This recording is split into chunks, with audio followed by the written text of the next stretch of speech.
Despite it being the only story in town for F1 right now, very few people really know what's going on behind the scenes at Christian Horner and Red Bull. One thing for sure is the saga is far from over, and an ultimate endgame may not become clear for quite some time. Ever since the controversy first blew up last month, there have been speculation that this has stretched far beyond an internal matter involving Horner and a female employee. Friendly off, there was talk about this being a wider power play involved some of the key management pillars within the Red Bull organisation. After all, the entire thing had gone public after the Austrian Red Bull Energy Drinks Company had uncharacteristically put an official statement out from a brand widely known to have a policy of not saying more words that don't need to be said, blowing the whole thing out offered food for thought about why it was being brought into the public eye. As this saga developed, the word spread that this had morphed into something far wider and now battle for control between the Austrian side of Red Bull and the Thai side. Somewhere in the middle of this was Helmut Marko and of course Max Verstappen. Plus we have to throw into the mix the influence of Red Bull's major corporate partners like Ford and Oracle, although it's hard to work out which side of the fence they're on. On one hand, some have claimed that the boardroom was amongst all companies potentially getting tarnished by the ties to the mess at Red Bull. However, others have suggested that the biggest concern was actually potentially losing Horner, whose influence and appeal to the wider world were key factors. For a few short hours after Wednesday's announcement by Red Bull that Horner had been cleared, it seems things had settled down, but this idea was blown up on Thursday when two anonymous emails were sent, including to Mohammed Ben Salem and Stefano Domenicali and team principals of media.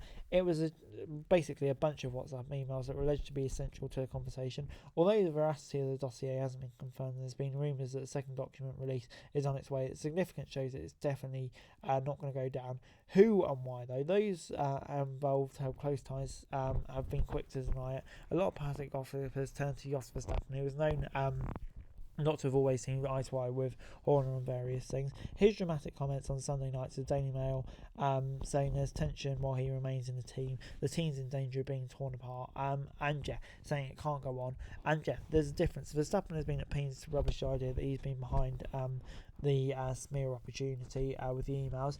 Whether he's a passenger or a driver and all the things happening right now cannot be confirmed. However, the events are putting Verstappen Senior in position to capitalise on there potentially being a change at the top of Red Bull, and amid the crisis within the World Champions squad, it also opened up a piranha club that is F1 opportunities for others to gain too. Perhaps one of the more interesting theories being bandied around is what's going on at Red Bull involves a real big picture play surrounding senior staff contracts and Red Bull's own long-term future in F1. It's widely accepted that Horner's presence in Red Bull has been critical in getting into the top. Indeed, it's understood that a number of top personnel, including Adrian Newey, have clauses in their contract allowing them to leave if Horner goes.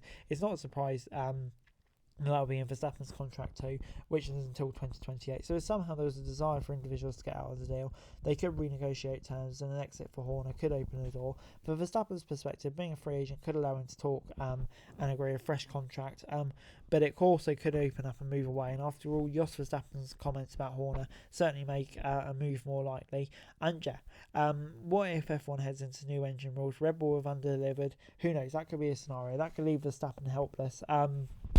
And his run coming into an end. And of course, he could jump step. And of course, the Royal Mail has pointed out a direction with a very open seat, and that's Mercedes. They've been interested in Verstappen ever since losing out to him before he entered F1. Seeing the Dutchman slip from Mercedes' grasp played on Toto Wolff's mind and is influencing his desire not to let Kimi Antonelli go. As Wolff recently said, we've lost a young driver and we can see how successful he became. With Mercedes having a cockpit available and it perhaps being too early for Antonelli, Mercedes would clearly jump at the chance, and he'd be the superstar driver required to replace Lewis Hamilton. Furthermore, if Mercedes could snatch one of Red Bull's biggest assets, it would make them stronger and make the opposition weaker. It wasn't a coincidence, probably, that he was seen talking to Jos Verstappen after the opening race of the season.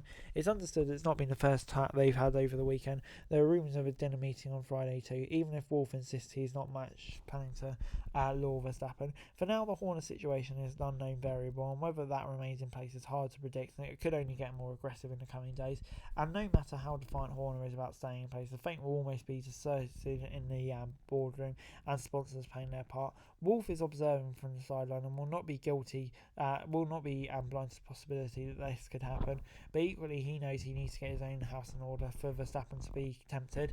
And he was saying that the quickest driver will choose the quickest team, and that's true, and at the moment Red Bull is the quickest team, so at the moment it may seem far-fetched, but in the crazy world of F1 you never ever know. So anyway guys, that's it for this video. Thanks very much for watching. Remember to like, share and subscribe. Follow us on our socials, link in the description below for daily F1 news, meme and content. Subscribe to our other channels on screen right now, that'd be greatly appreciated. Thanks very much for watching. Peace out.